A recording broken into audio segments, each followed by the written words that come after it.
नागपुरात 400हून अधिक शिक्षकांचं आंदोलन आहे। कडाक्याच्या थंडीत गेल्या 2 दिवसांपासून आंदोलन सुरू आहे। शालार्थ आयडी घोटाळ्यामुळे वर्षभरापासून पगार रखडलेत आणि याच मुद्द्यावरून हे आंदोलन पुकारण्यात आलेले। कडाक्याच्या थंडीत गेल्या 2 दिवसांपासून हे आंदोलन करण्यात येत आहे। तर शालार्थ आयडी घोटाळ्यामुळे वर्षभरापासून शिक्षकांचे पगार रखडलेले आहेत। नागपुरात 400हून अधिक शिक्षकांनी आंदोलन पुकारल्याचं पाहायला मिळतंय।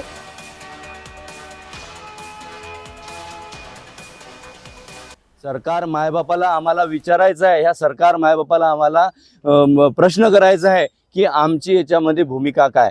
त्यानंतर सर आम्ही या बऱ्याच याचना केल्या, बऱ्याच मीडिया पुढे आम्ही आमची मागणी धरलेली आहे। त्यानंतर आम्ही उपसंचालक कार्यालय, शिक्षणाधिकारी प्रायमरी, त्यानंतर अधीक्षक, वेतनपथक अधीक्षक यांच्याकडे सुद्धा आम्ही बऱ्याच प्रमाणात आमची निवेदनं दिली, त्यांना मागणी केलेली आहेत आमच्या पगाराविषयी, परंतु अजूनपर्यंत हा प्रश्न सुटला।